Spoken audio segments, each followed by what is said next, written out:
If you're sick and tired of being injured, burning out, gaining weight, and not knowing what to do in your running, specifically if maybe you're starting out or coming back after some time away, then this video I think could be motivational. It could show you exactly what that 1 year cycle is going to look like and possibly what you can expect from it. Again, we're all different, so this is just my journey around the sun in 1 year. I've used the Maffetone method on and off for years, but my very first year, I had epic results. Today, I'm gonna share all of those results with you with stats, graphs, my thoughts, my feelings, and what you can do and what you can experience in the first year of MAF training, AKA slow running, building your aerobic base. Hey, are you a runner who's dealing with injuries? How about dealing with burnout? How about not sleeping well? How about being frustrated with your progress? How about having to start the cycle all over again because you've gained weight? How about just not enjoying the sport? Or how about you've been away from the sport for a while and you've decided to come back, but you just don't know where to start because running is hard? These are all valid questions, and these were questions that I was dealing with and contending with a number of years ago when I started to run again. I had taken a bit of a break, and you can see the video here because you can see my past video because I kind of talked about that. This video is about how I was able to really transform my running in a 1 year span using heart rate training, AKA Zone 2 Maffetone method way of training. And I want to share exactly what I did, how I did it, the obstacles I had to overcome, the challenges that I dealt with, and I'm going to show you all the numbers. I'm going to show you the results, and you can decide for yourself to see if this is a method that you want to go down. Because look, from one runner to another, you may not like it. Running is probably one of the best sports out there for your well-being. So I guess we need to understand where I was, where I started. I was certainly overweight, not massively overweight, but I had gained my weight back that I had lost from a number of years ago when I started running. And so I was about 211 pounds. That's kind of where I started. I was frustrated in my running. I was not exactly excited in terms of the enjoyment of running, and I really didn't know how to break out of the funk I was in because I wasn't in a great place. Like mentally, I wasn't there. I was fully checked out. I had not been running consistently for a long time, and it is what I was frustrated with just everything that was happening. And I thought, I need something different. I need to make a change. And I thought, okay, if I could just figure out what to do, things would be so much better. And so I started looking and I found the Maffetone method. And I was like, okay, I can do this. Now, I need to preface this. You need to know what the Maffetone method is. And the Maffetone method is a way of running slow to build your aerobic base, keeping your heart rate in a zone. And I'll just use the example that I started with. When I did this, it was 180 minus my age, right? And based on that, I would run at that heart rate every single run. And my heart rate was 138. That's what it was. I added some beats on because I had been running in the past, but I kind of started off wrong because maybe I shouldn't have done that. But here's the story. Just because that's exactly what needs to be said, or that's the way the program works, it doesn't mean that it can't work if you don't do it exactly the way it's meant to be. So I added on an additional 5 beats, right? So it was 133 plus 5, which gave me 138 beats a minute. That's where my heart rate should be to build my aerobic zone. And it would be 128 to 138. That would be my 10 beat range that I could run in. So I did, I started. And this was the process of burning fat as fuel, running slow to build this aerobic engine. So that way I could run faster over time. I started, it was 8:34 per kilometer. That was my pace. okay? And this is what it is in miles. I was slow. It was a snail's pace. It was almost faster if I walked. Not quite, but that's what it was. And so being overweight, being frustrated, being slower than molasses, it was bad, man. Like it was, but it didn't really take long before it started to not be bad. It started to shift, it started to change. And with that change, I realized that patience was going to have to be the key component in this training. Now, there was a number of things that I needed to understand before I started, and those were your environment is going to adjust. It's going to deal with your heart rate being a lot higher.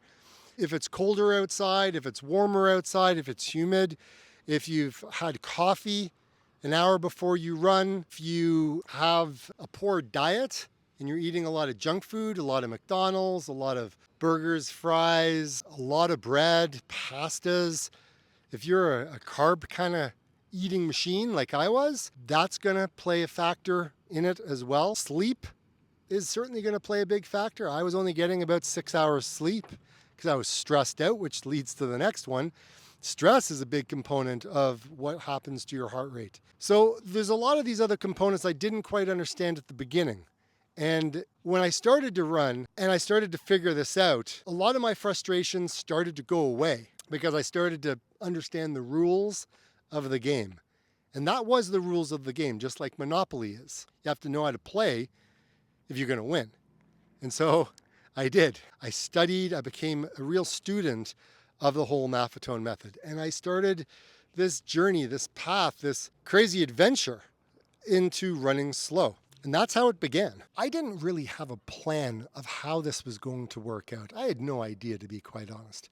So I kind of wrote some notes down so I can talk about. During this time of me doing this whole running adventure, there were times where I was only running in my Maffetone zone. And there were times where I wasn't. And that's when I was running tempo runs.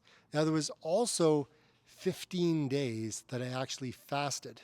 Okay, straight, no food, just electrolytes, water, and that's all I had. And there was also a lot of trail running in a couple of months, and there was a lot of road running in here as well. And I also ran a half marathon and a 50K. These were things that are to come. Now, you probably want to know what the transformation was like, but we'll get to that a little later in the video, because I need to talk about a number of other things first for you to fully understand what was going on and what the mileage looked like. What was I doing? How did it actually look?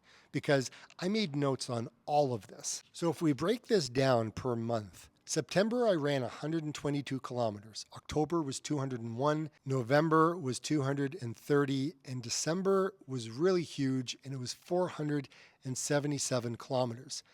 Now, I've put in what it is per miles in there as well, so you can actually see, because I know a lot of my audience is in the United States. So I understand I'll try to put that information out there. Now, my heart rate were all those months were between 137, 138, 139, 137. So, that aspect of it was fantastic. Now, if I look at the average pace that I was running per kilometer during those months, it fluctuated. So the first month, September, was 747, October 720, November went to 746. And the reason why November went to 746, because I started to include a number of fasting protocols. And that also carried over into December as well, because again, it was 741 in December. So like I said, I fasted for 15 days, split in from November into December. And so when I did that, I noticed that my heart rate went higher. I went slower because my body was shifting to more of a fat adaptation. And because that's all, it was burning my fat as a fuel source. So the weight started to drop as well. Because at the beginning of this, as I started at 211 pounds, October was 205, November was 201, and December it was 198. So there was a lot of things that were being accomplished Including my sleep, I went from 6 hours all the way up to 8 hours. My total time went from 15 hours all the way up to 61 hours of running. And that is a lot because when I was fasting for 2 hours, I was running for 2 hours on the days that I was fasting. So as you can see right here, this is where I was fasting. Okay. So my mileage for all of these started off, I think it was 8 miles. So basically 13.81 kilometers. And my pace per mile, 13 minutes, well, basically 14 minutes, or my average pace of 8:42 while I was dealing with this whole fasting thing. But over time, I started to get faster and I ran more mileage. And when I concluded my fast, I was running almost 10 miles, so 16 kilometers at a 7-minute 32 mileage, that was 7 minutes and 32 kilometer pace. And my mileage pace was 12 minutes, 7 seconds per mile. So a lot had started to shift and a lot had started to change. My body became more fat adapted and more efficient at burning fat as fuel. Now, I don't recommend everybody do this. This is just what I did because I wanted to kickstart things. I wanted to experiment. And this is one of the things I started to experiment with. No food, fully fasting, just having electrolytes, water every day for basically 2 weeks or 15 days. It was crazy. But I did it, and it's something that I'm happy that I did. But again, I wouldn't recommend it for everybody. Specifically, if you're training for a marathon or something like that, I wouldn't recommend this method at all. But it was something that I did and something that worked really well. Now, after Christmas, I thought, okay, I'm going to keep on running because things were kind of quiet with business during that time.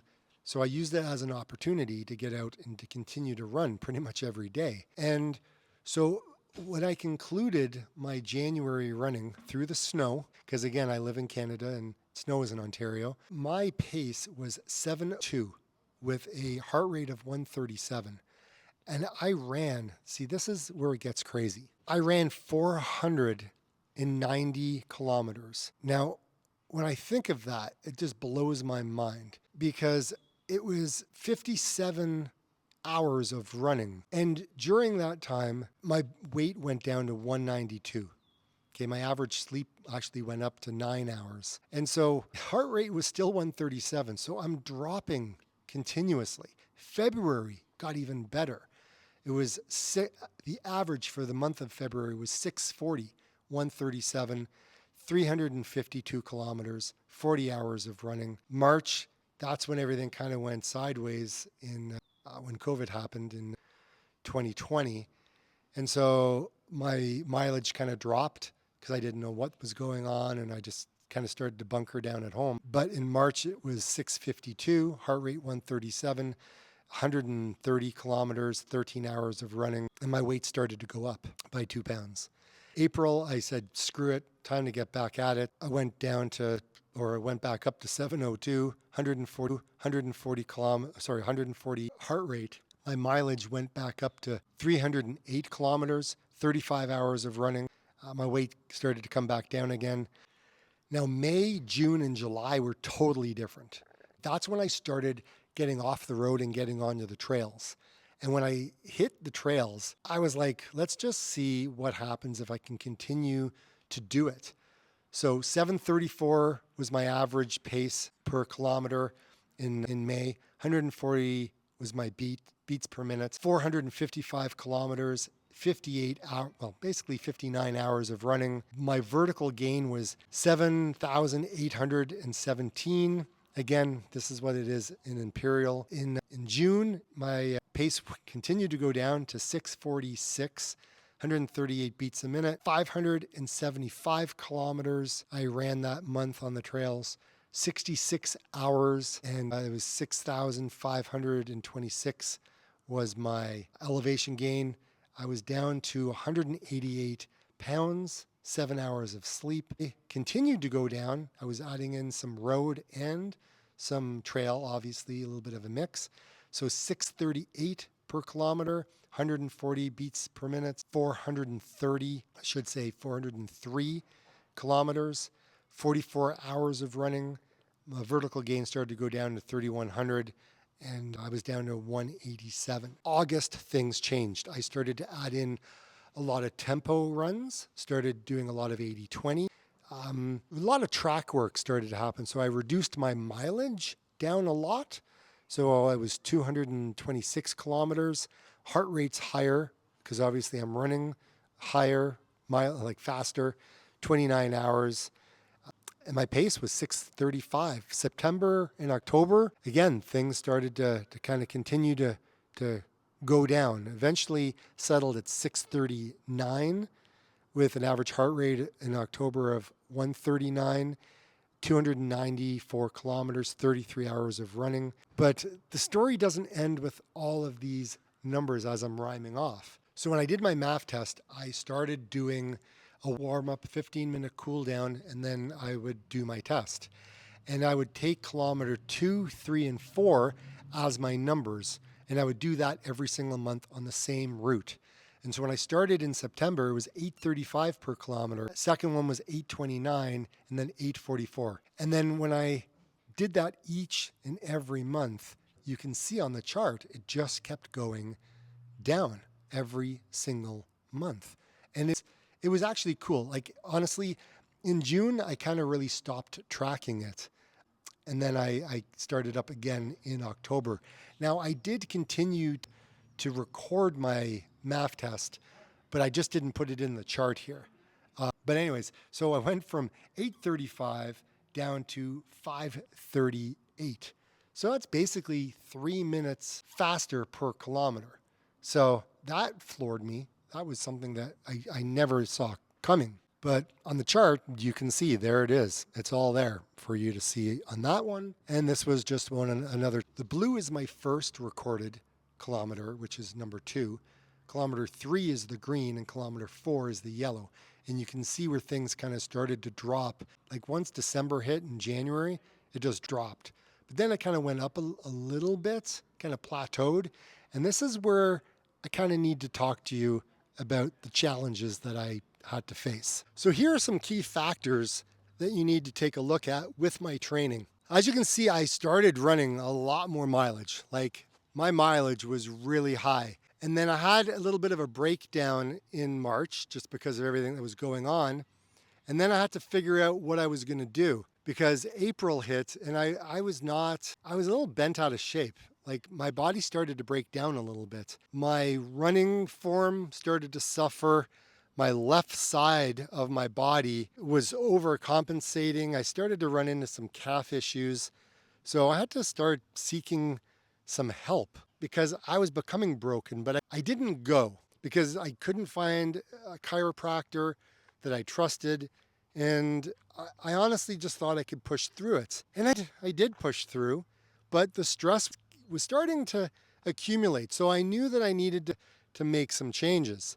So I started to reduce the mileage that I was running.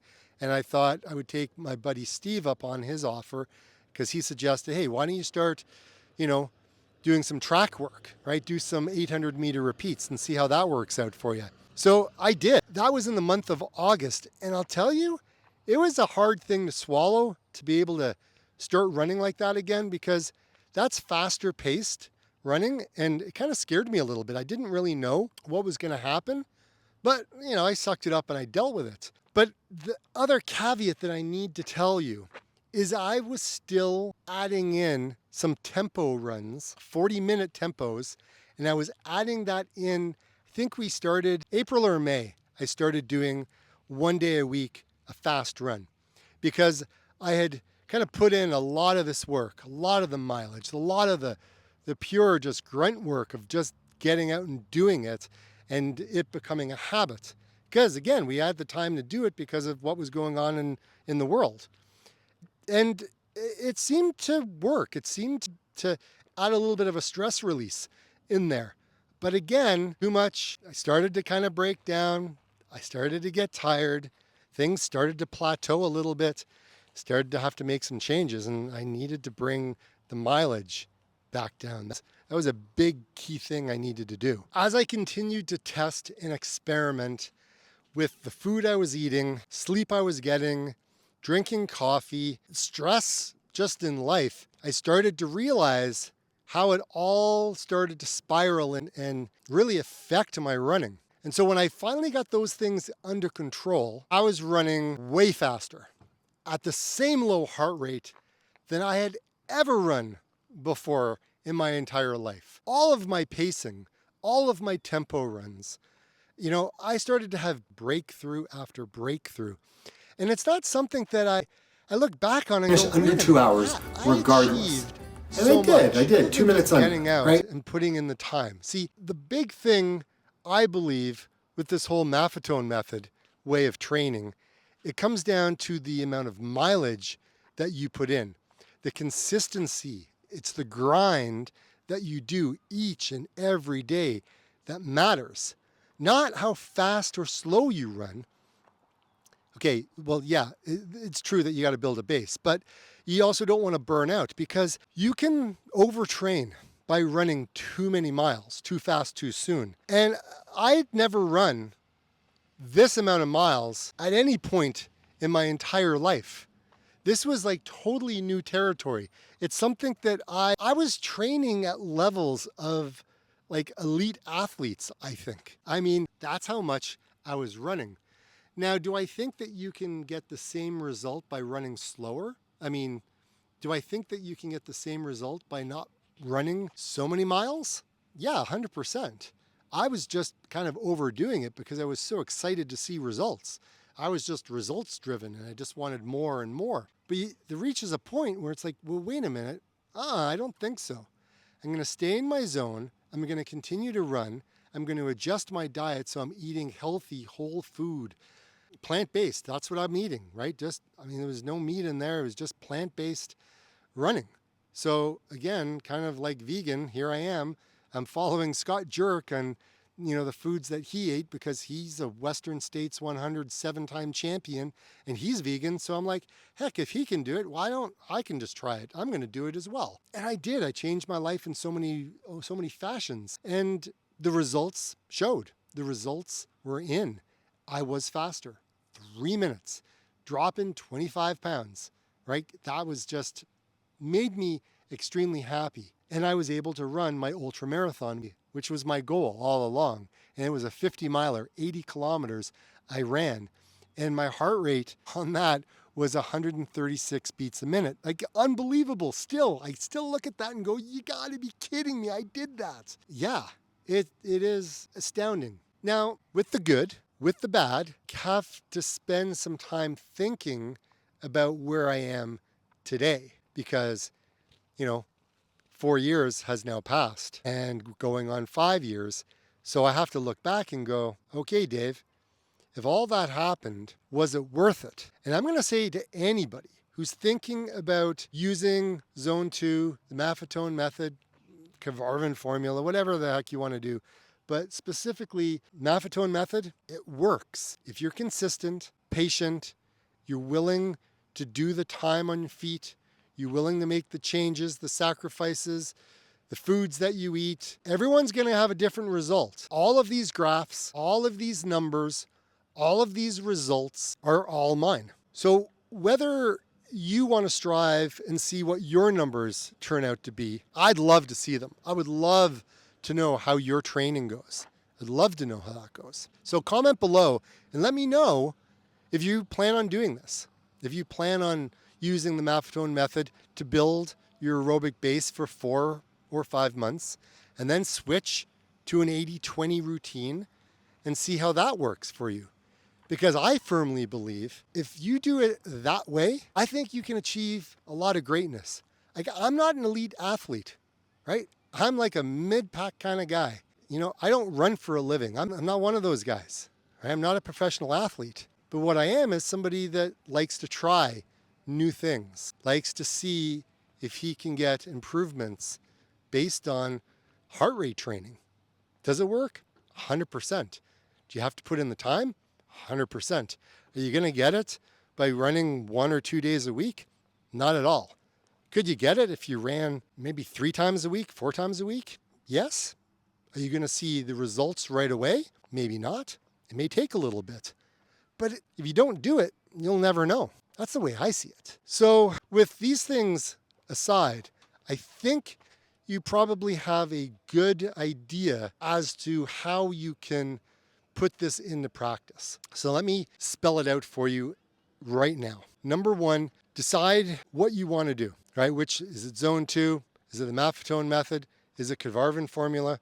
Those are some methods to use. I would say use the Maffetone method. Now, is it going to work for everybody? No. If you're above, I even say 60, you may have to play around with the number to get it working. But you don't know until you experiment. That's something that I'm always liking to do because it worked for me and I didn't even follow it the exact way. Like I was probably 80% following it correctly, right? But I did it anyways and it worked. So decide how many days of the week that you're going to have to spend to be able to run. Then come up with a training plan of how many days, what you're going to be running on what days. And then maybe not run every single day, right? Try running 3 days a week. See how that works for you. Just depends on you as a runner. Like how long have you been a runner for, right? How much mileage do you have in your legs? Have you built an aerobic base before? Are you coming back from an injury, right? Are you brand new to running? So you can set your watch for your alarm to go off when you go above a certain heart rate, right? You can set it so that way you're looking at your watch and you make sure that you don't go over what your MAF number is, right? You can set that on your watch. Get a good pair of running shoes, get a good pair of shorts and a shirt to wear and, get ready and track it. Use Coros, use Garmin, use any method way of tracking, right? I use Coros, that's my watch. But yeah, you could use STRAVA, right? All these things, then you can record all the data. All of these graphs that are here, I'm going to give to you. They are for a Mac. I'm sure that you can import them into Google Sheets and see if that works for you. But this is how I did it back when I started. I wasn't thinking about a YouTube channel and I wasn't thinking that people would, use this data or my spreadsheets. It wasn't something that I was thinking about. But here you are. So once you have that tied in together, again, make sure, the foods that you're eating are whole food, right? Get rid of the processed stuff, ditch the bread, ditch the pastas, and start teaching your body how to burn fat as a fuel source. And so if you need to use the word keto, then use the word keto. If you don't like the word keto, then don't use it, right? Just figure out what you're putting in your body and make sure that you're getting make sure you're getting your proteins, make sure you're getting your fats, and make sure you're getting your carbs. A well-balanced diet is always a good way to go, but if you're top heavy on too much of one thing, it may not be a good thing for you. So maybe you got to reach out and talk to a nutritionist or a dietitian or somebody that understands how all that works. I didn't. I just experimented because that's what I do. Anytime I mention sleep, people tend to kind of tune out and kind of skip through video. But I have to say it. Sleep plays a massive point in all of this. If you're not sleeping well, you're not running well. And if you're not running well, then you're going to get frustrated and you're going to quit. So make sure you're getting enough sleep, okay? 8 hours, if you can get 7 or 8 hours, that seems to be a good number. Next thing is stress, right? You got to manage your stress, your work stress, you have to manage. Like that is a big thing.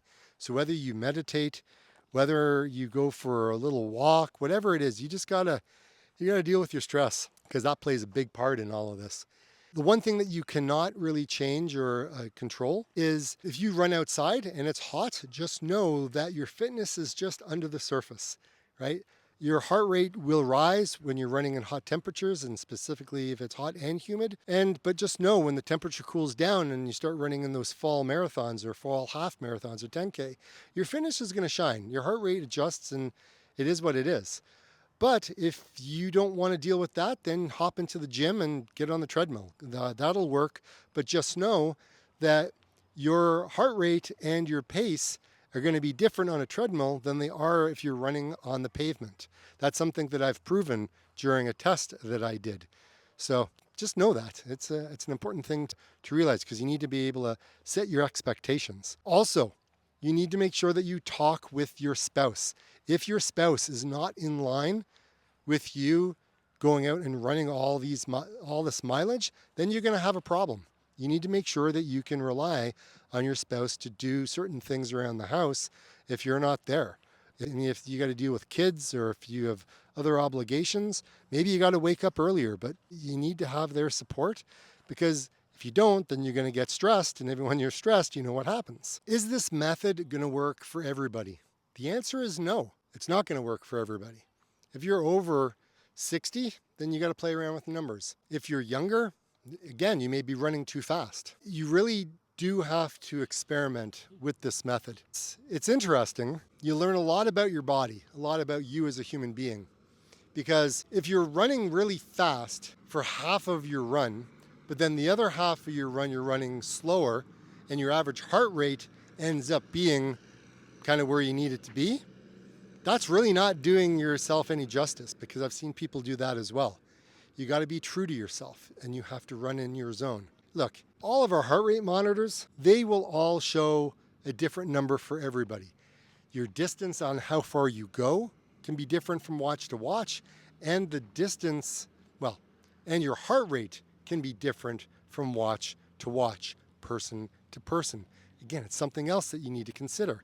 So if you have a tolerance, if you've built in it could be a 3 or 4 beat difference. If you're using one of the armbands, or I should say my watch, you may want to get a chest strap and put one of those on, or put an armband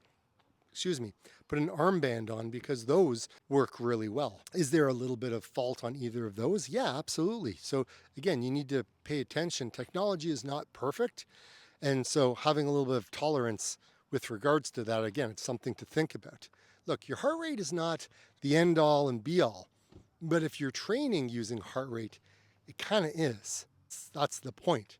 You're training to build a strong aerobic engine at the same low heart rate, so that way you will have improved enough, so that way you could run further and faster at the same heart rate that you began this whole journey with.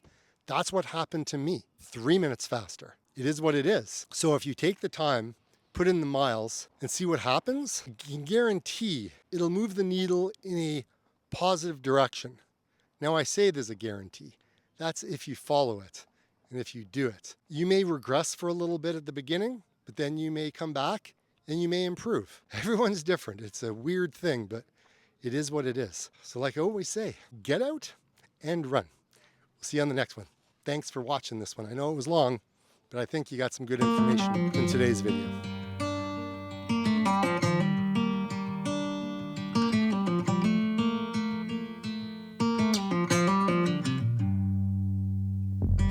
Back to what used to be home, passing by those little towns I know so well, stopping for gas and then I'm behind the wheel again. Driving this like a spiritual cleanse, where every mile is a new beginning and every bend holds a new end. Eyes on the road, don't lose control. I'm speeding fast to chase my soul. I'm